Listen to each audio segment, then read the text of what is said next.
నమస్కారం, ఘంటారావానికి స్వాగతం. ముందుగా ప్రధానాంశాలు. ఆంధ్రప్రదేశ్కు తానే ఓ బ్రాండ్ అన్న సీఎం, పెట్టుబడులకు రాష్ట్రం సానుకూలమని ఉద్ఘాటన.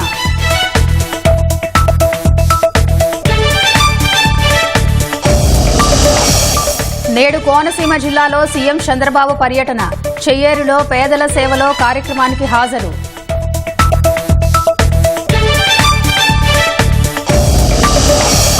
మద్యం కేసులో రెండో రోజు సిట్ కస్టడీకి 4 నిందితులు, సాయంత్రం 6 వరకు ప్రశ్నించనున్న అధికారులు.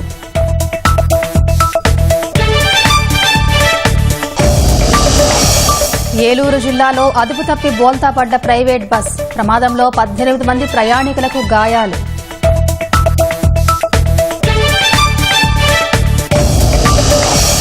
హైదరాబాద్లో ఇవాళే miss world grand finale, title పోరు కోసం బరిలో 40 మంది సుందరీమణులు.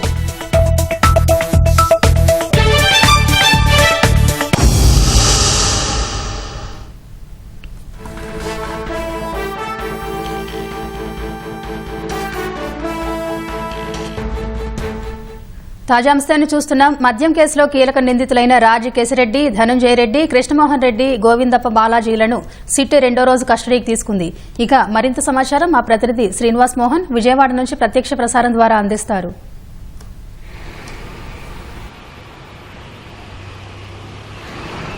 గత ప్రభుత్వ హయాంలో జరిగినటువంటి వేల కోట్ల రూపాయల మద్యం కుంభకోణంకు సంబంధించిన వ్యవహారంలో రెండో రోజు కూడా సిట్ నిందితులుగా ఉన్నటువంటి 4గురిని కస్టడీలోకి తీసుకుంది. ఇప్పటికి విజయవాడ జైలు నుంచి వెళ్ళిన ప్రభుత్వ ఆసుపత్రికి వైద్య పరీక్షల కోసం తరలించారు. వైద్య పరీక్షల అనంతరం మరి కాసేపట్లోనే సిట్ ప్రధాన కార్యాలయానికి తీసుకురాబోతున్నారు. నిందితులుగా ఉన్నటువంటి గత ప్రభుత్వ హయాంలో ఓఎస్డీగా పనిచేసినటువంటి కృష్ణమోహన్ రెడ్డితో పాటు ధనుంజయ రెడ్డిని, సీఎంఓలో మాజీ కార్యదర్శిగా ఉన్నటువంటి ధనుంజయ రెడ్డిని, అలాగే అప్పుడు ఓఎస్డీగా ఉన్నటువంటి కృష్ణమోహన్ రెడ్డిని, అలాగే భారతీయ సిమెంట్స్ డైరెక్టర్ గోవిందప్ప బాలాజీని, గత ప్రభుత్వ హయాంలో ఐటీ శాఖ మాజీ సలహాదారుగా వ్యవహరించిన రాజకేశిరెడ్డిని ఇప్పటికే వాళ్ళని నిన్న వాళ్ళని కస్టడీకి తీసుకొని విచారించడం జరిగింది. నిన్న ఉదయం 10 గంటల నుంచి సాయంత్రం వరకు సుమారు 8 గంటల పాటు వాళ్ళని వివిధ అంశాలపై ప్రశ్నించినప్పటికీ కూడా వాటి నుంచి సరైనటువంటి పొంతన లేని సమాధానాలు, దాటవేత సమాధానాలు, అలాగే ఏ విషయంపై మౌనం వహించడం లాంటి పరిస్థితులే చాలా వరకు ఉన్నాయి. ఈరోజు రెండో రోజు విచారణ తీసుకున్నటువంటి సిట్ అధికారులు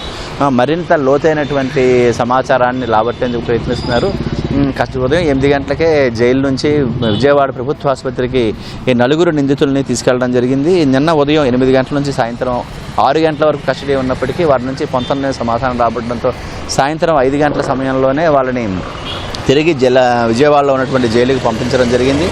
అయితే ఈ నిందితులు 4గురిని వేర్వేరుగా ప్రశ్నించారు. సుమారు 100 వరకు ప్రశ్నలను వాళ్ళకి సంధించినట్లుగా మనకు సమాచారం ఉంది. దీంట్లో ప్రధానంగా 4గురిని వేర్వేరుగా ప్రశ్నించిన తర్వాత వాళ్ళ జవాబులన్నింటినీ క్రోడీకరించి మిగిలిన వాళ్ళతో కూడా సమాధానాలను క్రోడీకరించుకునే ప్రయత్నం చేయడం జరిగింది. ఇందులో 4 సమాధానాలు ఒకరికొకరు సమాధానాలు పొంతం లేకపోవడం, ఒకేసారి అందరినీ కలిగి ప్రశ్నించిన సమయంలో కూడా వాళ్ళ నుంచి సరిగ్గా దర్యాప్తును సహకరించకపోవడం అనేది చాలా కనిపిస్తోంది. ఏదైతే రాజకేశిరెడ్డిని అరెస్ట్ చేసినటువంటి సమయంలో రాజకేశిరెడ్డిని వాళ్ళని అదుపులో సమయంలో ఆయన చెప్పినటువంటి సమాధానాలకి, తర్వాత మళ్ళీ నిన్న విచారణ సమయంలో సిట్ అధికారులు ప్రశ్నించినప్పుడు చెప్పినటువంటి సమాధానానికి మధ్య పొంతన లేకపోవడం, నాలిక మడతేసినటువంటి విధంగానే సమాధానాలు ఉండడానికి చూపించారు. ఇప్పుడే వాళ్ళని విజయవాడలో ఉన్నటువంటి సిట్ కార్యాలయానికి వైద్య పరీక్షల అనంతరం తీసుకురావడం జరిగింది. మరి కాసేపట్లోనే సిట్టు వీళ్ళని విచారించబోతున్నారు. ప్రభుత్వ ఆసుపత్రిలో వైద్య పరీక్షల అనంతరం ఇక్కడ తీసుకురావడం జరిగింది. అయితే ప్రధానంగా ఈ 4గురిని ప్రశ్నించిన వాటిలో ప్రధానంగా వాళ్ళు సేకరించిన సమాచారం ప్రకారం అయితే అసలు ఈ సమావేశాలు మద్యానికి సంబంధించిన కుంభకోణం వ్యవహారంలో వివరాలు, ఈ సమావేశాల నిర్వహణ ఏ విధంగా జరిగింది, అలాగే వ్యక్తిగతంగా సమావేశాలు నిర్వహించాము అని చెప్తున్నప్పుడు అధికారులుగా సమావేశాలకు ఏ విధంగా హాజరయ్యారు అనే విషయం మీద ప్రశ్నించడం జరిగింది. గోవిందప్ప బాలాజీ భారతీయ సిమెంట్స్ డైరెక్టర్గా ఉన్నటువంటి వ్యక్తి ఏ హోదాలో డిస్టిలరీలు, మద్యం సరఫరా కంపెనీల యజమానులతో సమావేశం అయ్యారని కూడా సిట్ ప్రశ్నించడం జరిగింది. అసలు తాను సమావేశాలకే హాజరు కాలేదని ఒకసారి బుకాయించడం, అలాగే సిట్ అధికారులు వాళ్ళ వద్ద ఏ తేదీల్లో సమావేశాలకు ఆయన హాజరయ్యారు అని వాళ్ళు తీసుకున్నటువంటి సాంకేతికంగా తీసుకున్న సమాచారాన్ని ఆయన ముందు పెట్టిన తర్వాత అవన్నీ వ్యక్తిగతమైనటువంటి సమావేశాలే అనేటువంటి దాటవేర ధోరణిలో సమాధానం ఇచ్చినట్టుగా తెలుస్తోంది. మొత్తం మద్యం విడుపుల సొమ్మంతా అంతిమ లెక్కలన్నీ కలిపి ఎవరి దగ్గర ఉన్నాయి, ఎవరు వాటన్నింటినీ సేకరించారు అనే విషయాల్ని ప్రశ్నించారు. చార్టర్డ్ అకౌంటెంట్ మాత్రమేనని, మిగతా వివరాలు ఏవి తనకు తెలియదని బాలాజీ గోవిందప్ప చెప్పినప్పటికీ కూడా ఈ మొత్తాన్ని బెంగళూరు, హైదరాబాద్లో స్థిరాస్తి రంగంలో పెట్టుబడులు పెట్టడానికి ఎలా మళ్లించారు, అలాగే విదేశాలకు ఈ మొత్తాన్ని ఎలా తరలించారు, అలాగే బంగారు కొనుగోలుకు సంబంధించినటువంటి వ్యవహారాలు కూడా చేసినట్టుగా కూడా వీళ్ళ దగ్గర ఉన్నటువంటి ఆధారాలను పరిగణలో తీసుకొని వాటికి సంబంధించిన వివరాలను కూడా రాబట్టడం జరిగింది. అలాగే ఎవరైతే దీంట్లో రాజు కసిరెడ్డి ఉన్నాడో, రాజు కసిరెడ్డికి సంబంధించిన ప్రశ్నలో ఆయన ప్రైవేటు కార్యాలయానికి సీఎంఓ కార్యదర్శిగా ఉన్నటువంటి ధనుంజయ రెడ్డి ఎందుకు పదే వెళ్లాల్సి వచ్చింది, అలాగే నందమూరి కృష్ణమోహన్ రెడ్డిని కూడా తాము ఎప్పుడూ వెళ్ళలేదు అని వాళ్ళు జవాబు ఇచ్చినప్పటికీ రాజు కార్యాలయానికి వెళ్ళిన ఆధారాలన్నీ చూపించడంతో వాళ్ళు మౌనం వహించడం జరిగింది. మొత్తంగా చూస్తే నిన్న 8 గంటల పాటు ఏదైతే సిట్ అధికారులు అదుపులో తీసుకొని విచారించారో వాళ్ళ ద్వారా సేకరించినటువంటి సమాధానాలన్నీ 1-2 సార్లు క్రోడీకరించుకోవడం జరుగుతుంది. మరి కాసేపట్లోనే రెండో రోజు కూడా సిట్ అధికారులు ఈ 4 నిందితుల్ని ప్రధానంగా ప్రశ్నించబోతున్నారు. అయితే ఈ మద్యం ముడుపుల వ్యవహారంలో మొత్తంగా సేకరించిన మొత్తం అంతా అంతిమ లబ్ధిదారుకి ఏ విధంగా వెళ్ళింది, ఎవరు అంతిమ లబ్ధిదారు, వెళ్ళినటువంటి డబ్బుల్ని ఏ విధంగా వినియోగించారు అనే అంశాలకు సంబంధించిన వివరాలన్నీ కూడా ఈ రెండో రోజు సిట్ తమ అదుపులో తీసుకున్న 4 నిందితుల నుంచి వివరాలు రాబట్టబోతున్నారు. ఈ రోజు కూడా సాయంత్రం 6 గంటల వరకు సిట్ కస్టడీలో ఉండేందుకు కోర్టు అనుమతించిన నేపథ్యంలో ఈ రోజు నిన్న ఏదైతే ప్రశ్నలు అడిగారో వాటికి అనుబంధంగా మరికొన్ని ప్రశ్నలు అడిగి మొత్తం సమాచారాన్ని రాబట్టే విధంగా కూడా సిట్ అధికారులు ఈరోజు ప్రయత్నం చేయబోతున్నారు. ఇది ఈరోజు సిట్ కార్యాలయం వద్ద ఉన్నటువంటి తాజా పరిస్థితి. కెమెరామెన్ బి నాగరాజ్తో శ్రీనివాస్ మోహన్, ఈటీవీ న్యూస్. ధన్యవాదాలు శ్రీనివాస్ మోహన్. ఏలూరు జిల్లా భీమడోలు మండలం సూరపగూడెం వద్ద జాతీయ రహదారిపై ప్రైవేట్ బస్ బోల్తా పడింది. శుక్రవారం అర్ధరాత్రి జరిగిన ఈ ప్రమాదంలో 185 మంది ప్రయాణికులు గాయపడ్డారు. రాజమహేంద్రవరం నుంచి హైదరాబాద్ బయలుదేరిన ప్రైవేట్ బస్ సూరపగూడెం వద్దకు వచ్చేసరికి అదే మార్గంలో బోల్తా పడిన లారీని తప్పించే క్రమంలో అదుపు తప్పింది. డివైడర్ మీదకు దూసుకెళ్లి బోల్తా పడింది. ప్రయాణికుల హాహాకారాలతో ఆ ప్రాంతమంతా బీతిల్లింది. పోలీసులు, స్థానికులు సహాయ చర్యలు చేపట్టారు. బస్సులో చిక్కుకున్న ప్రయాణికులను బయటకు తీసుకొచ్చారు. రోడ్డుపై బోల్తా పడిన బస్ను పక్కకు తొలగించారు. గాయపడ్డ వారిని చికిత్స కోసం ఏలూరు ప్రభుత్వ ఆసుపత్రికి తరలించారు. ఆంధ్రప్రదేశ్కు తానే ఓ బ్రాండ్నని ఢిల్లీలో జరిగిన సిఐఐ వార్షిక సదస్సులో ముఖ్యమంత్రి చంద్రబాబు అన్నారు. రాష్ట్రానికి వచ్చి పరిశీలించి పెట్టుబడులు పెట్టాలని పారిశ్రామికవేత్తలకు పిలుపునిచ్చారు. ఆర్థిక మహాశక్తిగా ఎదుగుతున్న భారత్కు ఇదే అసలైన పరీక్షా సమయమన్న చంద్రబాబు ప్రపంచ స్థాయి నాణ్యతతో ఉత్పత్తులు తయారు చేయాలని ఉద్ఘాటించారు. ఢిల్లీలో శుక్రవారం జరిగిన ప్రాంతీయ పరిశ్రమల సమాఖ్య సిఐఐ వార్షిక సదస్సులో ముఖ్యమంత్రి చంద్రబాబు పాల్గొన్నారు. గత 3 దశాబ్దాల్లో పరిణామాలను వివరిస్తూ రాబోయే మార్పులపై మాట్లాడారు. భారత్ గురించి చెప్పే ప్రతి సందర్భంలోనూ ఆంధ్రప్రదేశ్ను ప్రమోట్ చేయడం గురించి ఆలోచిస్తానని సీఎం అన్నారు. ఏపీలో పెట్టుబడులు పెట్టడానికి రావాలని పారిశ్రామికవేత్తల్ని ఆహ్వానించారు. మార్కెట్లో ఎన్నో బ్రాండ్లు ఉన్నా కొన్నింటికే విలువ ఉంటుందన్న చంద్రబాబు ఆంధ్రప్రదేశ్కు తానే బ్రాండ్ అన్నారు. పోటీలో తాను మిగతా వారి కంటే ముందుగా నిలుస్తున్నానని పేర్కొన్నారు. మౌలిక వసతుల కల్పనలో మిగతా ప్రభుత్వాల కంటే మిన్నగా పారిశ్రామికవేత్తలకు చేయూతగా నిలుస్తామన్నారు. There are so many brands, only few brands will have value. Some brands, global brands are there. It is always marketing. That is the brand we are having in Andhra Pradesh. That is where CBN is a brand. This is where I am requesting all of you. There is a proof of concept. So you come and test. Credibility will come over a period of time, not overnight. That is where I stand better than others in competition. Being equal with all the other parameters, my performance will be much better. Always apple is apple. ప్రపంచానికి సేవలు అందించేలా నాయకత్వాన్ని తయారు చేసే లక్ష్యంతో అమరావతిలో global leadership centre ఏర్పాటు చేస్తామని చంద్రబాబు అన్నారు. తాను తీసుకున్న కొన్ని చర్యల వల్ల ఆంధ్రప్రదేశ్లో పారిశ్రామికవేత్తలు శక్తివంతంగా తయారయ్యారని గుర్తు చేశారు. ఆంధ్రప్రెన్యూర్స్ కాస్త ఆంధ్రప్రెన్యూర్స్ గా మారారని, పలువురు కితాబిచ్చేవారని చంద్రబాబు పేర్కొన్నారు. We wanted to promote more and more leaders to lead, to provide services for the global community. For that, we want to set up global leadership center in Amaravati to prepare global leaders of tomorrow. We are all going to Davos to learn, to network, to meet people, to exchange ideas. Now this is the place I want to make it. All leaders has to come to India. All leaders has to come to Amaravati for preparing leadership. I used to do one experiment, I'm telling you. Around 95, Andhra state was only agrarian state. Then I started promoting entrepreneurs. Wherever I go, I used to take 25-30 members or 50. Then with that country, I used to give one lunch or dinner networking. Local entrepreneurs, our entrepreneurs, they will sit together, share their ideas, exchange not only sometimes MOUs, sometimes partnerships. That is how I promoted. Within 5 years' time, Andhra entrepreneurs have become very powerful. There was time people used to say entrepreneurs, entrepreneurs. That is how they used to call by seeing them with jealous. Now I am seeing entrepreneur means India. I wanted to prove that we are very strong. Everything is available. దేశానికి ప్రస్తుతం సరైన సమయంలో సరైన నాయకుడు ఉన్నారని ప్రధాని మోదీని ఉద్దేశించి చంద్రబాబు వ్యాఖ్యలు చేశారు. పెద్దగా ప్రయాస లేకుండానే దేశం ఆర్థికంగా 10వ స్థానం నుంచి 4వ స్థానానికి వచ్చిందన్న ఆయన ఇప్పుడు నిజమైన పోటీ ప్రారంభమవుతుందన్నారు. అమెరికా, చైనాల్ని ఢీకొట్టాలంటే ప్రపంచ స్థాయి నాణ్యతతో ఉత్పత్తుల్ని తయారు చేయక తప్పదని చంద్రబాబు స్పష్టం చేశారు. For the country also, right time, right leader, that is Narendra Modi. That is the best advantage India is enjoying as on today. If you see 10 years back, we are in 10th economy. Today, we are 4th largest economy. Another 2 years, we are going to become 3rd largest economy. Up to now, or up to 3rd largest economy, we don't have competition. Now real competition has started now. India and China 4.5 times. India and America around 7 times. This is where all of us should ready. Because industry, you must be get ready now. In this crucial time, public policy is also very important. If government can create good public policy, then all of you can work hard and have a leapfrog development, then nobody can beat India. సీఏఐకి తాను ఎంతో చేశాను కాబట్టి ఏపీలో పెట్టుబడి పెట్టాలని కోరే హక్కు తనకుందని CM అన్నారు. రాష్ట్రంలో పారిశ్రామికవేత్తలకు సానుకూల వాతావరణం ఉండేలా తాను బాధ్యత తీసుకుంటానని భరోసా ఇచ్చారు. అమరావతి మొదటి దశ నిర్మాణాన్ని 3 ఏళ్లలో పూర్తి చేయాలని లక్ష్యంగా పెట్టుకున్నామన్న ఆయన అంతర్జాతీయ విమానాశ్రయంతో పాటు అన్ని అధునాతన సౌకర్యాలతో వచ్చే 100 ఏళ్లకు సరిపోయేలా తీర్చిదిద్దుతున్నామని వెల్లడించారు. స్వాతంత్ర్యానంతరం సంపూర్ణ సౌకర్యాలతో నిర్మిస్తున్న తొలి నగరం అమరావతి అవుతుందన్నారు. ముఖ్యమంత్రి చంద్రబాబు నాయుడు డాక్టర్ బీఆర్ అంబేద్కర్ కోనసీమ జిల్లాలో పర్యటించనున్నారు. ముమ్మిడివరం నియోజకవర్గం కాట్రేనికోన మండలం చెయ్యేరులో పింఛన్ల పంపిణీలో పాల్గొంటారు. ఉదయం 11:45 హెలికాప్టర్లో జిల్లాకు చేరుకోనున్న సీఎం మొదట చెయ్యేరులో పేదల సేవలో కార్యక్రమానికి హాజరవుతారు. ఉపాధి హామీ పథకంలో భాగంగా అభివృద్ది చేస్తున్న చెరువు పనులను పరిశీలించి శ్రామికులతో ముచ్చటిస్తారు.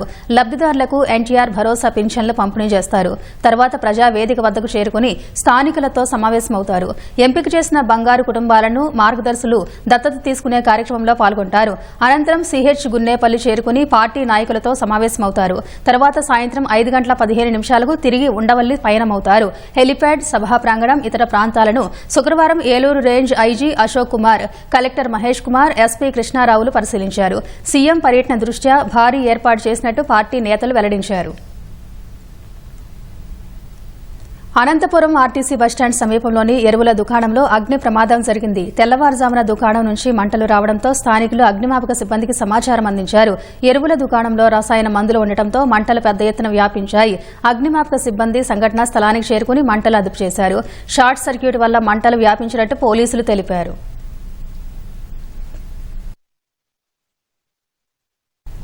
అనంతపురం జిల్లా విడపనకల్లు పెట్రోల్ బంక్ సమీపంలో జాతీయ రహదారిపై పొలానికి వెళుతున్న ఎద్దుల బండిని ఓ వ్యాన్ ఢీకొట్టింది. ఈ ప్రమాదంలో ఒక ఎద్దు మృతి చెందగా మరో ఎద్దుతో పాటు రైతు సుంకన్నకు గాయాలయ్యాయి. ఎద్దు మరణంతో ఉపాధి పోయిందని రైతు సుంకన్న ఆవేదన వ్యక్తం చేశారు. మెగా డిఎస్సీ ఆన్లైన్ పరీక్షలను జూన్ 6 నుంచి జులై 6 వరకు నిర్వహించేందుకు పాఠశాల విద్యాశాఖ ఏర్పాట్లు పూర్తి చేసింది. మొదట ప్రకటించిన షెడ్యూల్ ప్రకారమే పరీక్షలను నిర్వహించనుంది. డిఎస్సీ పరీక్షలు జరుగుతున్న సమయంలోనే కేంద్ర ప్రభుత్వానికి సంబంధించిన కొన్ని పరీక్షలు ఉన్నందున 5-6 రోజుల మధ్యలో పరీక్షలకు అంతరాయం ఏర్పడే అవకాశం ఉంది.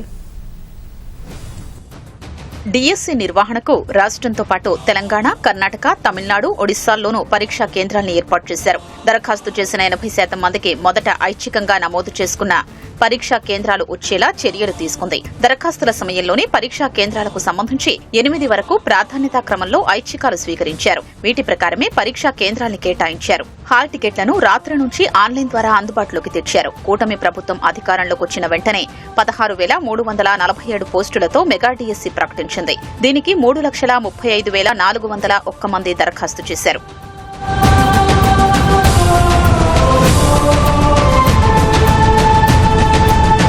ఆన్లైన్ పరీక్షల్ని మొదట ట్రైన్డ్ గ్రాడ్యుయేట్ అభ్యర్థులకు నిర్వహిస్తారు. ఆ తర్వాత స్కూల్ అసిస్టెంట్లకు, అనంతరం పోస్ట్ గ్రాడ్యుయేట్ టీచర్లకు ఉంటాయి. చివరగా ఎస్జీటీలకు నిర్వహిస్తారు. చదువుకునేందుకు కొంత సమయం కావాలని ఎస్జీటీలకు చివరగా పరీక్షలు నిర్వహించాలని అభ్యర్థులు కోరినందున ఈ మేరకు చర్యలు తీసుకున్నారు. డిఎస్సి పరీక్షల్ని రోజు 2 విడతలుగా నిర్వహిస్తారు.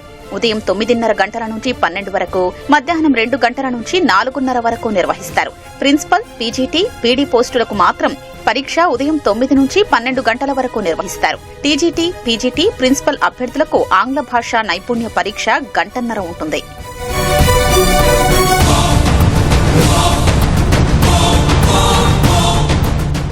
జిల్లాకో ప్రశ్నాపత్రం, 90 రోజులు అదనపు సమయం కావాలంటూ అభ్యర్థులు చేస్తున్న అభ్యర్థనలపై ప్రభుత్వం వివరణ ఇచ్చింది. గతేడాది నవంబర్లోనే డిఎస్సి సిలబస్ ను ఆన్లైన్లో ఉంచామని, అభ్యర్థులు పరీక్షలకు సన్నద్దమయ్యేందుకు 6 నెలల కంటే ఎక్కువ సమయం లభించిందని పేర్కొంది.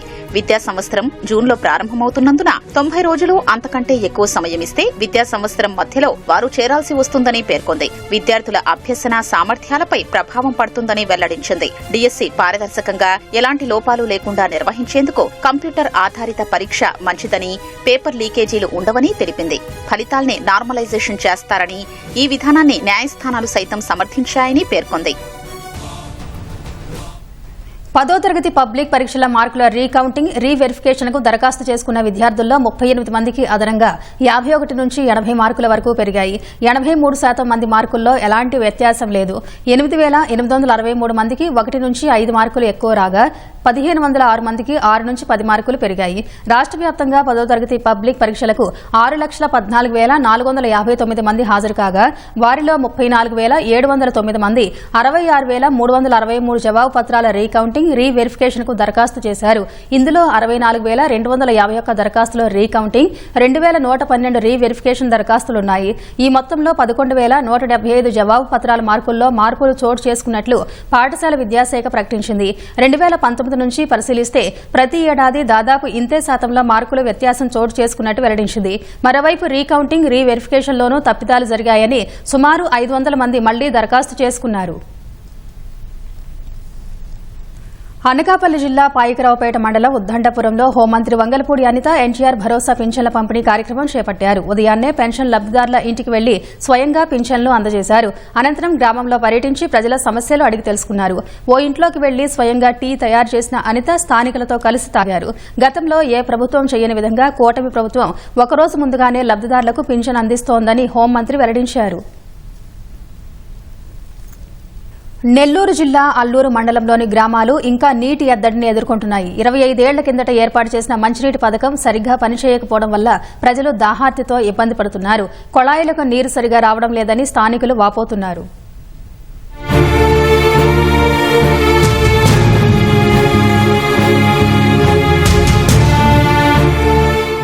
తీర ప్రాంతమైన నెల్లూరు జిల్లా అల్లూరు మండలంలో తాగునీటి సమస్య పరిష్కారానికి 2002లో సమ్మర్ స్టోరేజ్ ట్యాంకును నిర్మించారు. ఈ పథకం కింద సుమారు 56 గ్రామాల్లోని 40,000 మందికి తాగునీటిని అందించాలని లక్ష్యంగా పెట్టుకున్నారు. తొలుత 5 ఏళ్ల పాటు సమ్మర్ స్టోరేజ్ ట్యాంకు నిర్వహణను సరిగానే చేశారు.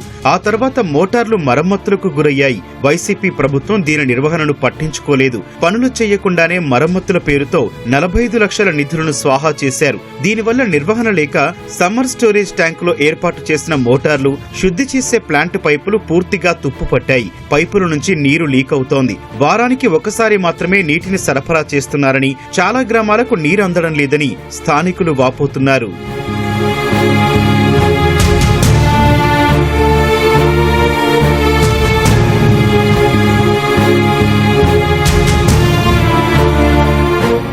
సమ్మర్ స్టోరేజ్ ట్యాంకు చుట్టూ ఇసుక తవ్వకాలతో ఉప్పు నీరు అందులోకి చేరింది. పైపు లైన్లు తుప్పుపట్టి రంధ్రాలు ఏర్పడటం వల్ల నీరు కలుషితంగా మారింది. ఈ నీరు వాడుకోవడానికి పనికి రావడం లేదని స్థానికులు వాపోతున్నారు. అల్లూరు నగర పంచాయతీతో పాటు సింగపేట, నార్త్ మోపూరు, ఇసుకపల్లి, గోగులపల్లి, గద్దలగుంట, ఇందుకూరు, పురిని, బీరంగుంట గ్రామాల్లో తాగునీటి సమస్య తీవ్రంగా మారింది. కొళాయిలకు నీరు అందడం లేదని స్థానికులు వాపోతున్నారు. తాగునీటిని కొనుక్కొని తాగాల్సి వస్తోందని ఆవేదన వ్యక్తం చేస్తున్నారు.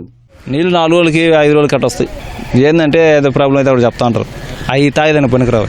ఇంకా ఇప్పుడైనా కాదు, చాలా రోజులు చెట్టాము. గత వారం రోజుల నుంచి 10 రోజుల నుంచి చాలా ఇబ్బంది పడుతున్నాం.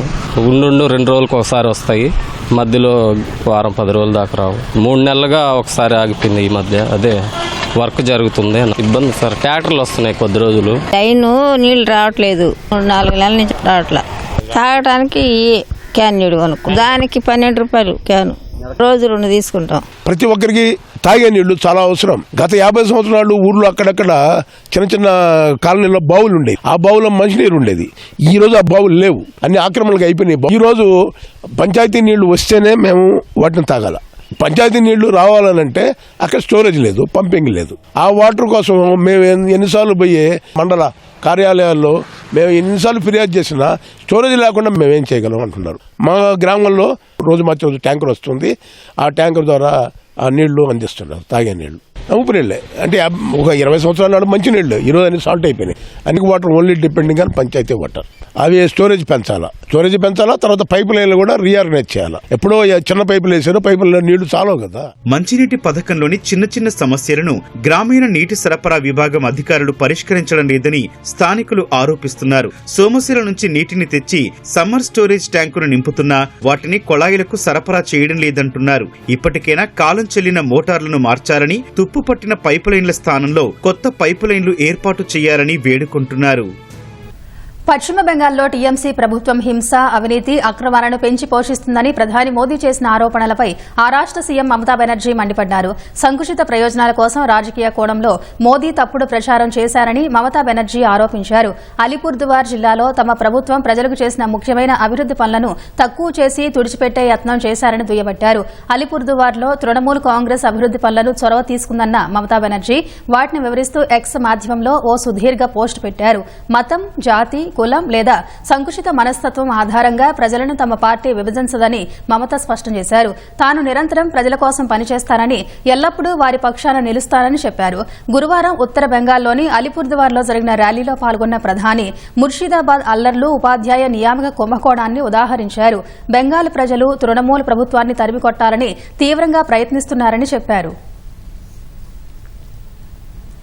ప్రపంచంలోనే అద్భుత కట్టడాల్లో ఒకటైన తాజ్మహల్ కు ఇటీవల బాంబు బెదిరింపుల నేపథ్యంలో ఏపీ ప్రభుత్వం యాంటీ డ్రోన్ వ్యవస్థను ఏర్పాటు చేసింది.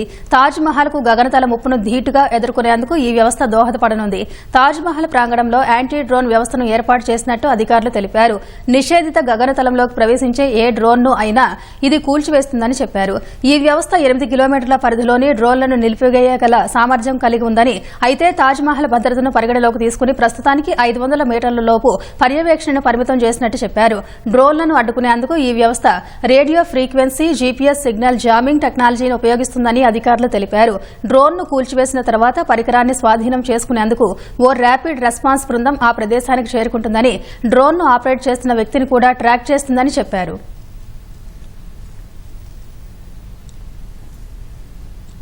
హైదరాబాద్లో 20 రోజులుగా అలరించిన ప్రపంచ సుందరి పోటీలు ఆఖరి ఘట్టానికి చేరాయి.